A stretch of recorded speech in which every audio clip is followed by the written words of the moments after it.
great to be able to finally reveal the villain of the piece, Catherine Marlowe. She actually bears quite an uncanny resemblance to Rosalind Ayres, who is the British actor and director that we're very lucky to be working with. Rosalind's performance is really coming through, I think. So let's talk a little bit about her. She's part of a shadowy cabal who obviously she wants something and Drake has it. There's this contention between Drake and Marlowe for the ring, for Sir Francis Drake's ring that players of Uncharted Drake's Fortune are familiar with, which Nathan Drake, claims proves his descendancy from Sir Francis Drake.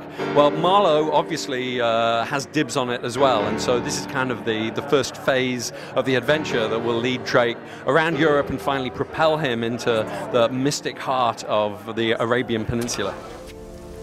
I merely want what's mine.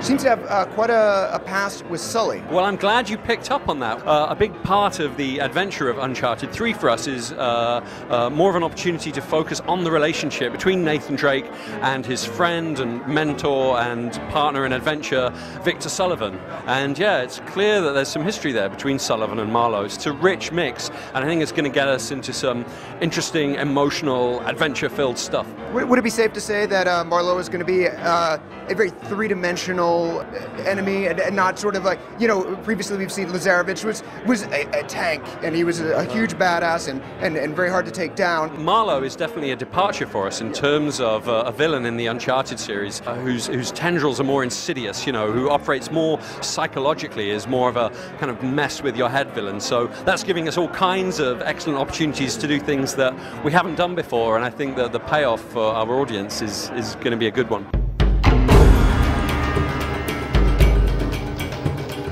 Talk about what the Naughty Dog approach to 3D is. Well, as with everything we do, we planned well in advance. We've been planning to do stereoscopic 3D since the very beginning of Uncharted 3. It's given us a bunch of opportunities in terms of the fact that we had to optimize our rendering engine even further than we have done so in the past. We've really, at this point, created the Naughty Dog engine 3.0. And so the optimizations that we made for stereoscopic 3D have really paid off for the 2D game as well, in terms of making the game run smoother, faster, and fundamentally look better.